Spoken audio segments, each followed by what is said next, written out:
마태복음 24장 15절부터 읽겠습니다. 그러므로 너희가 선지자 다니엘의 말한 바 멸망에 가정한 것이 거룩한 곳에 선 것을 보거든 읽는 자는 깨달을진저. 그때에 유대에 있는 자들은 산으로 도망할지어다. 지붕 위에 있는 자는 집 안에 있는 물건을 가질러 내려가지 말며 밭에 있는 자는 겉옷을 가질러 뒤로 돌이키지 말지어다. 그날에는 아이 뵌 자들과 젖 먹이는 자들에게 화가 있으리로다. 너희의 도망하는 일이 겨울에나 안식일에나 되지 않도록 기도하라. 이는 그때에 큰 환난이 있겠습니다. 창세로부터 지금까지 이런 환난이 없었고 후에도 없으리라. 그날들을 감하지 아니할 것이면 모든 육체가 구원을 얻지 못할 것이나 그러나 택하신 자들을 위하여 그날을 감하시리라. 그때에 사람이 너희에게 말하되 보라 그리스도가 여기 있다 혹 저기 있다 하여도 믿지 말라.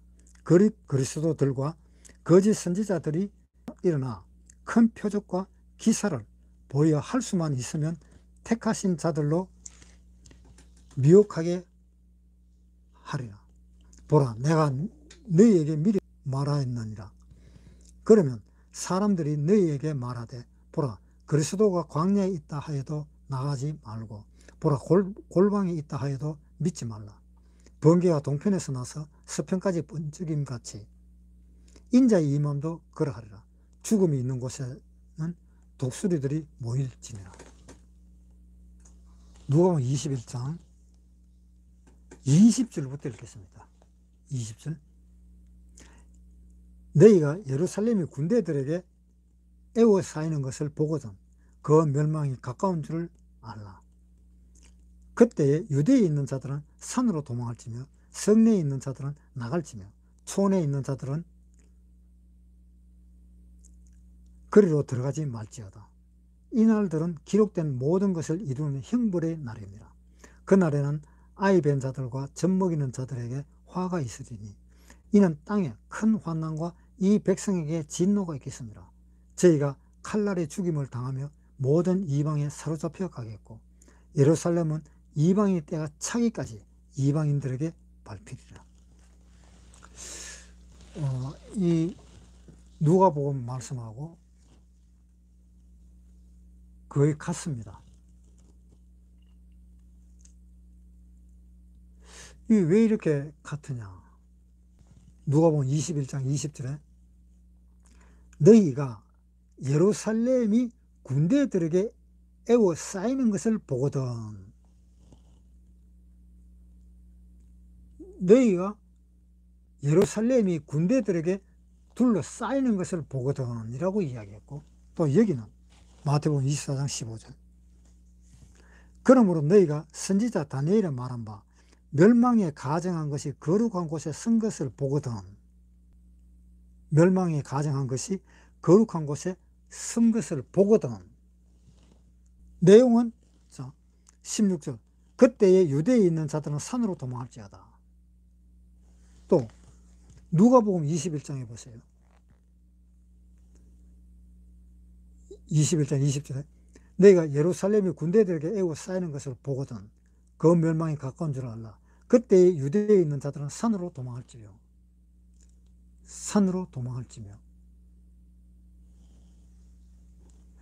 이 똑같은 내용이 이스라엘 멸망할 때하고 이 때가 마지막 때에 이 멸망되는 거하고 같은 내용입니다. 이것은 어떻게 해석해야 될까요? 그런데 이것을 해석을 하기 위해서 잠깐 생각을 해봅시다. 이 아담과 하와가 선악과를 따먹고 에덴에서 쫓겨났습니다. 에덴에서 쫓겨났을 때에 하나님은 아담과 하와를 에덴 동산에 다시 들어갈 수 있게 하기 위해서 하나님은 그렇게 계획을 했습니다. 자, 아담과 하와가 선악과를 먹었죠. 에덴 동산에서 쫓겨났죠. 그런데 나중에 예수님이 오셨죠. 예수님 오셔갖고 마귀의 말을 안 듣고 하나님 말을 들었죠. 그래서 천국으로 다시 가게 되었죠. 그러니까 첫 번째 아담, 그 다음에 두 번째 아담. 첫 번째 아담은 쫓겨났고 두 번째 아담은 다시 또 들어갔고, 그것을 이야기하는 겁니다. 즉 이 내용이 무슨 내용인가 하면은 예전에 있었던 그 사건은 훗날에 일어날 사건을 설명하고 있는 거예요.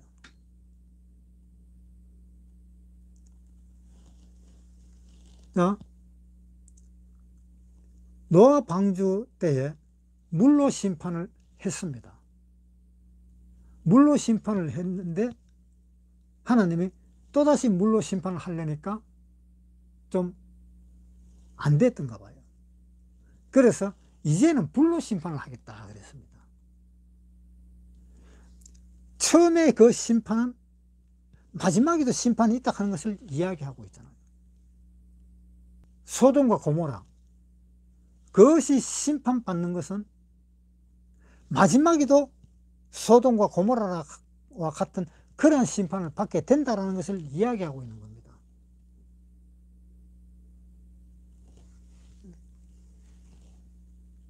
그것처럼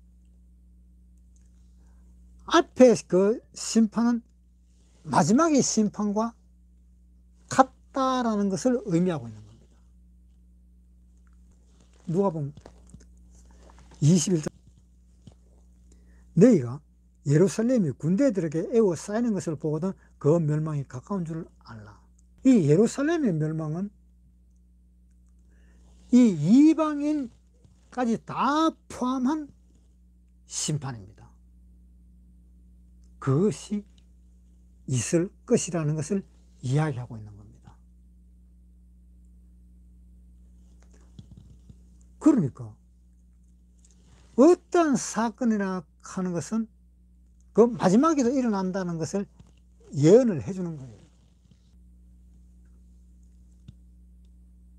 그러니까 이스라엘이 타이터스 장군에게 예루살렘이 멸망할 때처럼 이 지상도 마지막 때는 그 마귀가 천군 천사들하고 싸움을 하다가 땅으로 쫓겨나서 이제 다시 이 땅에 있는 사람을 합세해 가지고 이 세상을 이끌어 가려는 것을 하나님이 심판을 해버리는 겁니다. 이 예루살렘 심판도 물론 로마의 타이터스 장군이 심판을 했지만 그 원래의 뜻은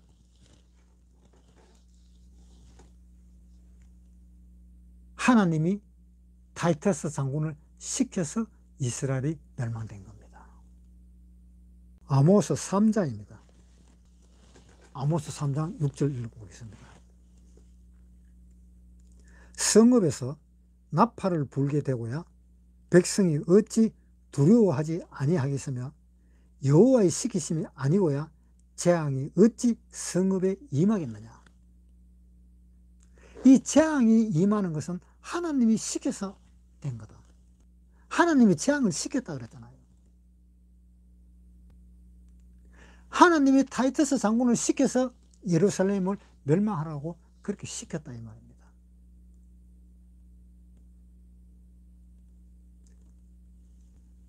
그러니까 이 예루살렘이 멸망하는 거, 이 인류가 마지막 때에 멸망하는 거, 그 하나님이 다 시켜서 하는 거예요.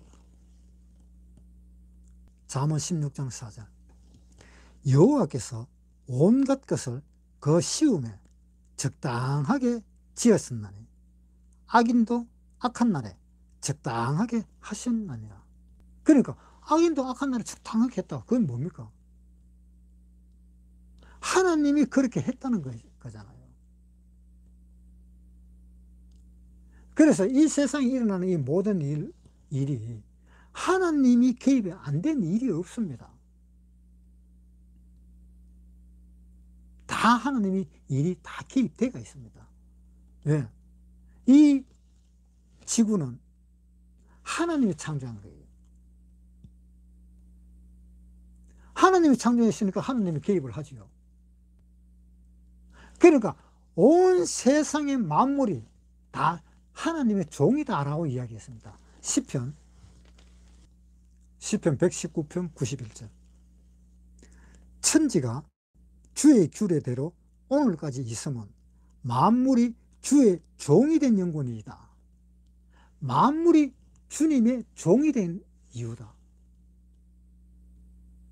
그러니까 만물이 하나님의 말을 듣도록 되어 있다 이 말이죠. 어떻게 해서 만물이 주의 종이 되었습니까? 하나님이 만물을 창조했기 때문에. 하나님이 만물을 만들었잖아요. 그러니까 하나님 못 들었잖아요.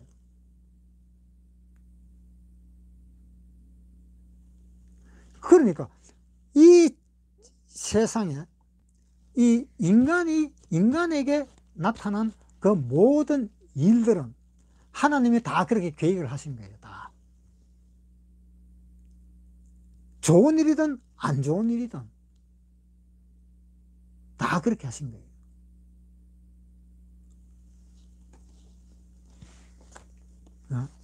마태복음 24장 다시 보겠습니다. 자, 15절에 그러므로 너희가 선지자 다니엘의 말한 바 멸망에 가정한 것이 거룩한 곳에 선 것을 보거든 읽는 자는 깨달을진저. 15절에 그러므로 너희가 선지자 다니엘의 말한 바 멸망에 가정한 것이 거룩한 곳에 선 것을 보거든. 이 다니엘의 이 말씀이 있습니다. 한번 보세요. 다니엘 9장 27절. 그가 장차 많은 사람으로 더불어 한 일해 동안에 언약을 굳게 정하겠고 그가 그 일해의 절반의 제사와 예물을 금지할 것이며 또 강포하여 미운 물건이 날개를 의지하여 쓸 것이며 또 이미 정한 종말까지 진노가 황폐케 하는 자에게 쏟아지리라. 이 뭡니까 이게? 이 적그리스도가 쓸 것을 이야기하는 거예요. 15절에 그러므로 너희가 선지자 다니엘의 말한 바 멸망에 가정한 것이 거룩한 곳에 선 것을 보거든 읽는 자는 깨달을진저. 거룩한 곳이 어디입니까? 거룩한 곳에 선 것을 보거든. 거룩한 곳은 이 세상에서 거룩한 곳은 어디냐? 성전이잖아요. 하나님이 왜 성전을 만들어라 그랬는가 하면 하나님이 사람하고 같이 살기를 원했습니다. 그래서 같이 살려니까 이 땅에서 아무 데서나 살 수가 없는 거예요, 하나님은. 그래서 조그만하게 틀을 잡아가지고 거기에다가 번제단도 만들고 물두멍도 만들고 성소도 만들고 지성소도 만들고 그렇게 해서 지성소 안에 하나님이 딱 계시는 거예요. 그러니까 이 세상 사람들과 함께 있고 싶은데 이 세상 사람들이 전부 다 죄가 있기 때문에 함께 있지를 못하는 거예요. 그래서 따로 하나 만들어 놓은 것이 성전입니다. 거기에 하나님이 계시는 거예요. 그러니까 보세요. 15절에 그러므로 너희가 선지자 다니엘의 말한 바 멸망에 가정한 것이 거룩한 곳에 선 것을 보거든. 그 거룩한 곳이 성전인데 그런데 지금 예루살렘 성전이 있어요? 지금 없잖아요. 예루살렘 성전 그 자리에 알라신이라는 이슬람교 성전이 그 들어서가 있는 거예요. 하나님 성전이 없는 거예요. 그러니까 이 유태인들이 성전을 짓고 싶은데 그 알라신 그 자리를 밀어내고 지어야 되는데 밀어내지를 못하고 있는 겁니다. 그 밀어냈다가는 난리가 나니까. 그러니까 다른 데 지을 만한데 어디 있나 싶어서 찾아보기도 한참 찾아보지만은 그래도 없는 것 같은가 봐요. 그런데 지금은 이런 이야기가 나옵니다. 유태의 어떤 랍비가 지금 성전이 있는, 알라신 성전이 있는 그 자리 바로 옆에, 그 바로 옆에가 옛날에 솔로몬이 지었는 성전 터가 있다라는 그 이야기를 합니다. 그래서 그 알라 신을 모시는 그 성전을 놔두고 바로 옆에 또 지을지, 아니면은 알라신 성전을 허물고 거기에다가 지을지 아직은 모릅니다.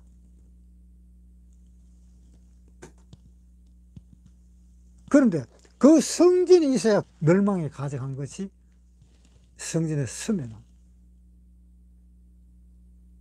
그 성전을 쓰려면 성전이 있어야 되잖아요. 그래서 이 유태인들은 성전을 지으려고 무척 노력을 합니다. 언젠가는 성전을 짓습니다. 언젠가는. 왜? 예수님이 오시기 때문에. 예수님이 오시면 성전이 없으면 어디에 계십니까? 계실 데가 없잖아요.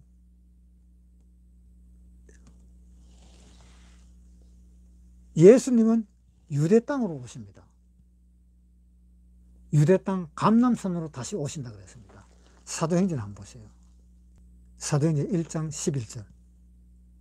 가로되 갈릴리 사람들아 어찌하여 서서 하늘을 쳐다보느냐. 너희 가운데서 하늘로 올리우신 이 예수는 하늘로 가심을 본 그대로 오시리라. 제자들이 감람원을 하는 산으로부터 예루살렘에 돌아오네. 자, 예수님은 감람원, 감람산에서 하늘나라로 올라가셨습니다. 그러면서 하는 말이, 너희가 올라가시는 그 예수를 본 것 같이 예수님이 그곳으로 다시 오시리라. 스가랴에 한번 보겠습니다. 14장 4절. 그날에 그의 발이 예루살렘 앞 곧 동편 감람산에 서실 것이요 감람산은 그 가운데가 동수로 갈라져 매우 큰 골짜기가 되어서 산 절반은 북으로 절반은 남으로 옮기고 그 산 골짜기는 아셀까지 미칠지라. 뭐라고 했어요? 예수님은 감람산에 서실 것이요 감람산이 동수로 갈라질 것이요. 자, 예수님은 어디로 오세요? 감람산으로 오시죠. 뭐 요즘에도 그런가 모르겠네요. 어떤 사람은 동방으로 예수님 오신다 해가지고 그 동방 한국이니까 한국으로 오신다, 뭐 이런 이야기 하는 소리도 들었는데 그건 잘못됐죠. 감람산으로 오십니다. 마태복음 24장 3절. 예수께서 감람산 위에 앉았을 때에 제자들의 종용이 와서 가로되 우리에게 이르소서 어느 때에 이런 일이 있겠사오며 또 주의 임하심과 세상 끝에는 무슨 징조가 있사오리까. 예수께서 대답하여 가라사대 너희가 사람의 미혹을 받지 않도록 주의하라. 많은 사람이 내 이름으로 와서 이르되 나는 그리스도라 하여 많은 사람을 미혹해 하리라. 자, 너희는 미혹을 받지 않도록 조심하라. 우리 구원받은 사람은 미혹을 받을까요? 안 받을까요? 우리 구원받은 사람은 미혹을 안 받아요. 왜? 당장 알잖아요. 어떻게 알아요? 그리스도가 여기 있다 저기 있다 해도 우리는 안 믿어요. 왜 그래요?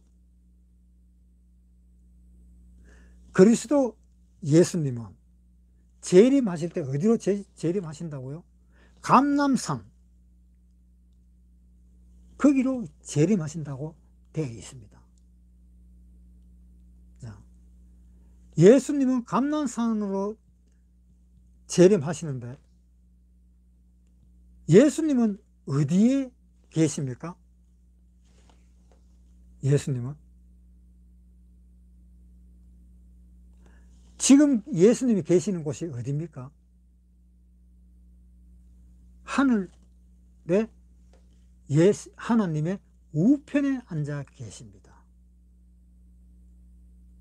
부활하시고 난 뒤에 부활해가지고 성령을 내리시기 전에 하늘로 올라가셔서 거기서 하나님의 우편에 앉으시고 성령을 내려보냈습니다. 그래서 스데반이 순교를 당할 때에 그 예수님을 봤습니다. 어디에? 오른편에 앉아있는 예수를 봐야 되는데 서가지고 있는 예수님을 보셨습니다. 보세요. 사도행전 7장 55절. 스데반이 성령이 충만하여 하늘을 우러러 주목하여 하나님의 영광과 및 예수께서 하나님 우편에 서신 것을 보고 말하되, 하나님 우편에 계셨다라고 이야기합니다. 하늘 우편에 계시다가 마지막 때에 예수님은 재림하십니다. 그러면은 예수님이 재림하는 것은 어디에서 와요? 하늘에서 내려옵니다. 그렇죠? 하늘에서 내려오면서도 또한 많은 그리스도인들을, 휴거된 그리스도인들을 데리고 내려옵니다.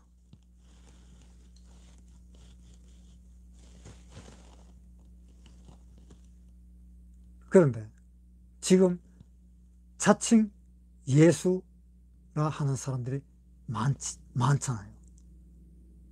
한국에도 그런 사람 있지요. 내가 재림 예수다.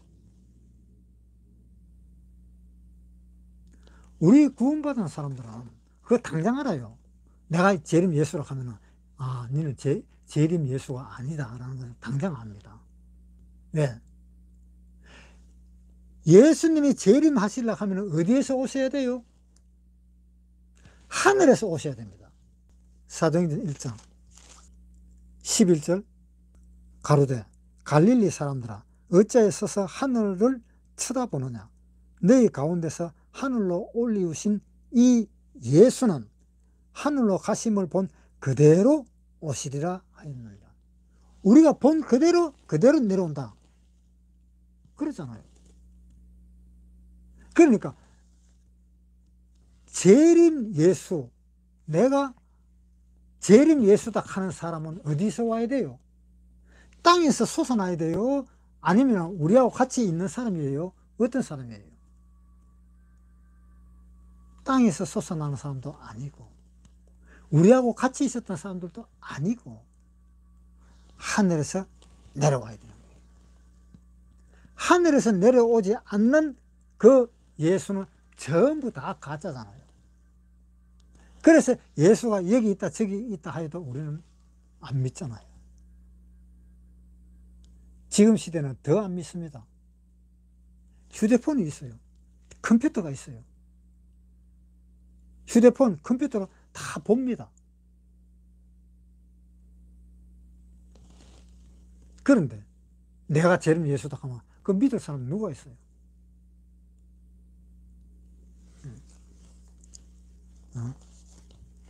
마태복음 24장 15절. 그러므로 너희가 선지자 다니엘의 말한 바 멸망에 가정한 것이 거룩한 곳에 쓴 것을 보거든 읽는 자는 깨달을진자. 그때에 유대에 있는 자들은 산으로 도망할지어다. 그때에 유대에 있는 자들은 산으로 도망하라. 산으로 도망하면 어떻게 되나요? 예수님이 탁 오시면 산이 반으로 딱 갈라져 가지고 그 밑에 큰 골짜기가 생기는데, 산으로 올라가서 예수님이 오시면은 그 산이 가운데 갈라져서 골짜기가 생기면은 그쪽으로 내려가라. 그렇게 하시기 위해서 예수님이 재림하실 때 산으로 올라가라 그랬는지,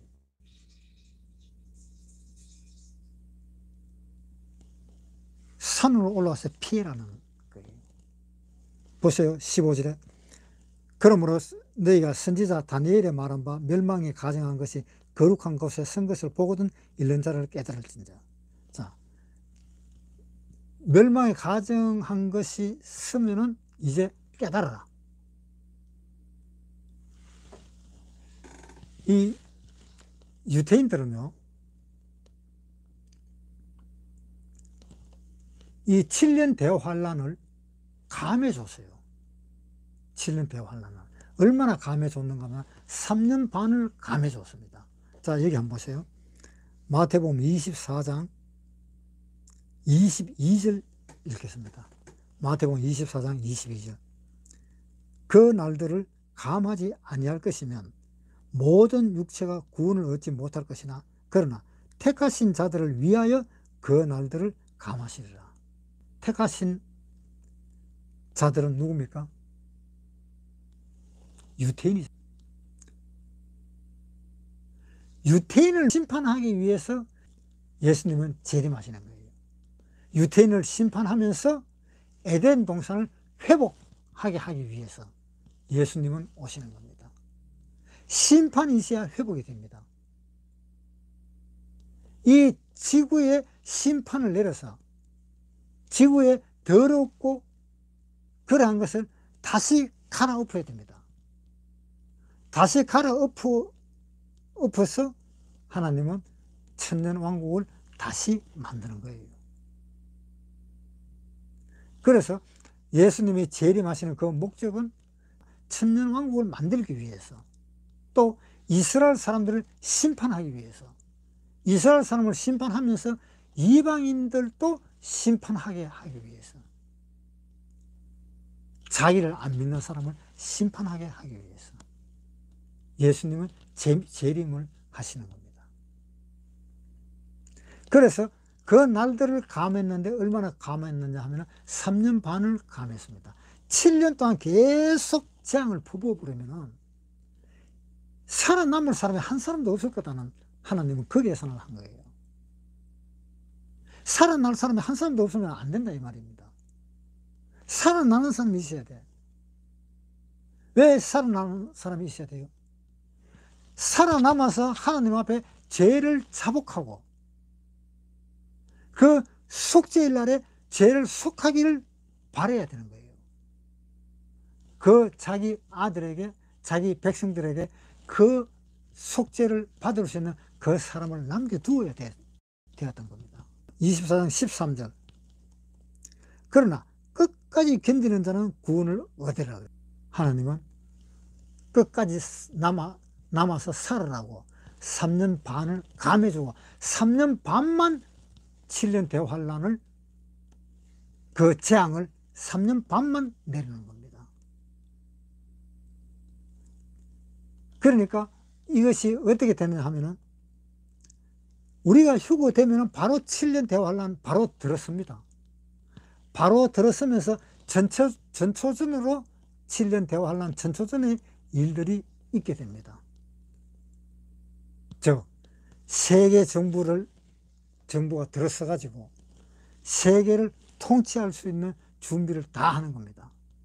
그래서 모든 사람에게 666이라고 하는 그 베리칩을 받도록 하고, 그래서 모든 사람이 이 유럽연합 세계 정부의 사람으로 다 통합을 시켜서 그래서 세계 평화를 유지하려는 그런 뜻이 있는 겁니다. 그래서 세계 평화를 위해서 이제 일을 하는 겁니다. 세계 평화를 일을 하면서 이제 휴고되고 난 뒤에 그 후유증을 전부 다 해결을 할 겁니다. 그 후유증을 다 해결하고 이제는 우리가 이 세상에서 살아남아야 된다. 그러면서 평화를 이야기할 것입니다. 자, 그 평화를 요한계시록에 봅시다.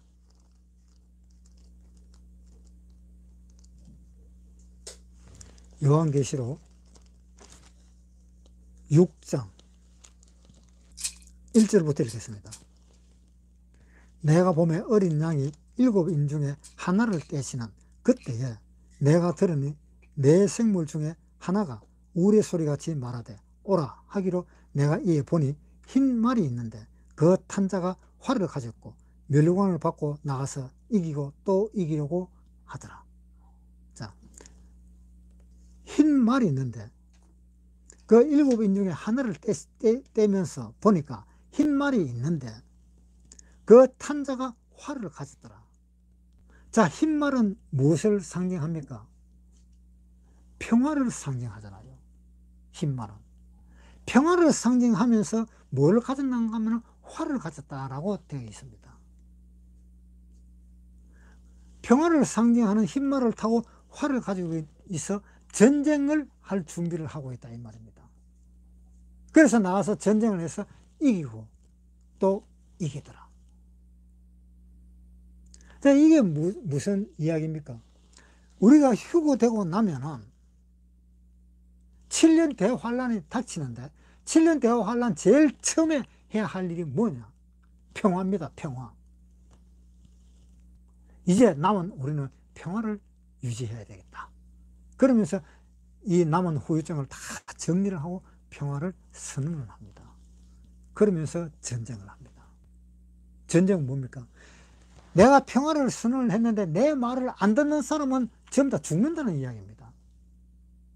그러니까 내 말을 들으라는 이야기입니다.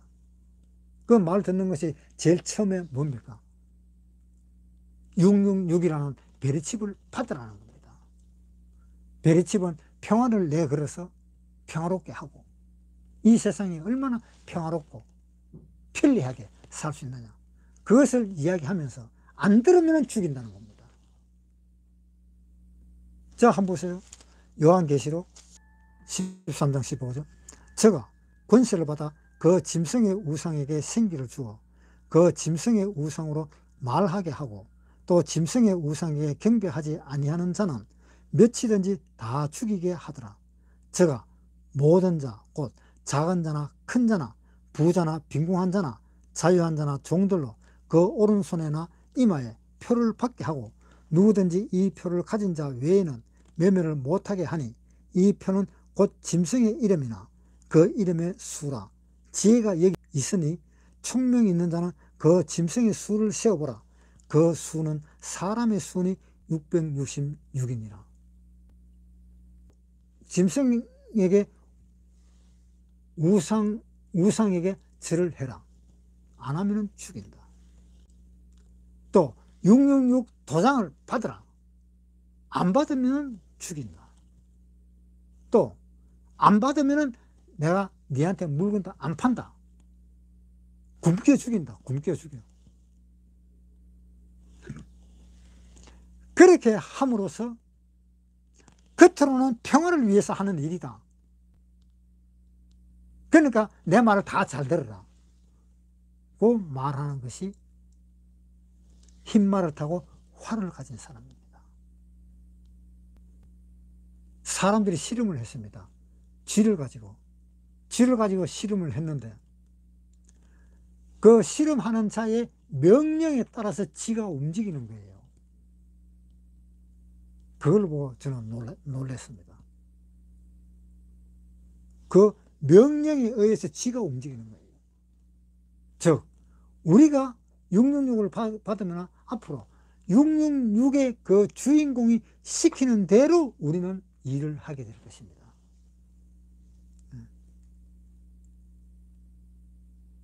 그런 시대가 옵니다. 곧 옵니다. 아주 빨리 옵니다.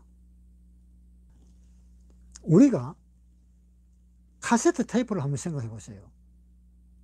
제일 처음에 전원을 넣어서 버튼을 누르면 돌아갑니다. 어떻게 돌아갑니까?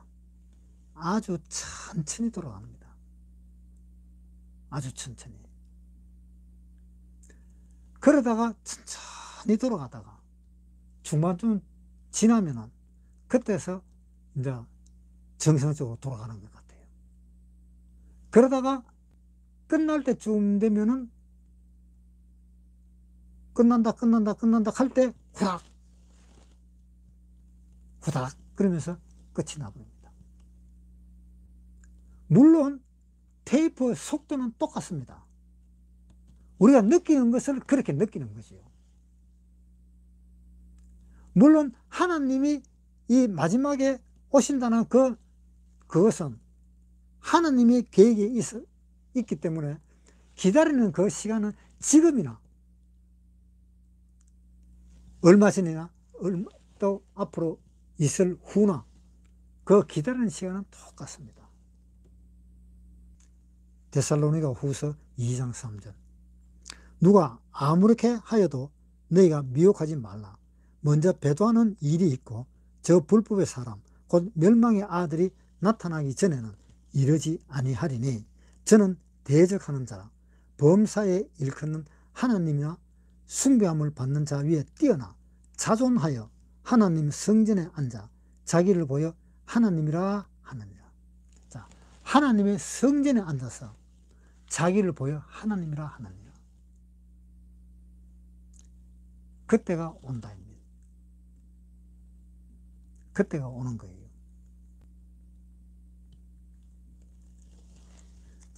그런데 지금 베리칩이 666이 아니다라고 하는 그 사람들은 어디에 근거를 어떻게 하는지 저는 모르겠습니다.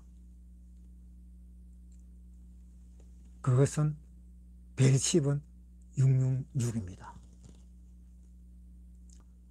물론 다른 칩이 나올 수도 있겠죠. 그러나 그것은 매나 똑같은 베리칩 역할을 하는 것입니다. 666이라 하는 말은 무슨 뜻인지 아세요? 요한계시록 13장 17절. 그 오른손이나 이마에 표를 받게 하고 누구든지 이 표를 가진 자 외에는 매매를 못하게 하니 이 표는 짐승의 이름이나 그 이름의 수라. 지혜가 여기 있으니 총명이 있는 자는 그 짐승의 수를 세어보라. 그 수는 사람의 수니 666이니라. 그 짐승은 사람의 수니 666이니라. 즉 사람이라는 겁니다. 사람. 6이라 하는 숫자는 하나님이 인간을 창조할 때 6일째 창조했습니다. 완전하지 못한 숫자 6입니다. 그래서 6이라 하는 것은 사람을 일컬어서 6이라 그러잖아요. 그런데 6이 3개가 있다. 즉 삼위일체. 그러니까 성부, 성자, 성령이 하나로 된 것이 삼위일체입니다. 나중에 우리가 천국에 가면은 삼위일체라 하는 그런 말이 없습니다. 그냥 예수님이 하나님이고 하나님이 예수님이고 그렇게 되어 있습니다. 왜 그런가 하면 요한계시록 한번 보세요. 요한계시록 22장 3절.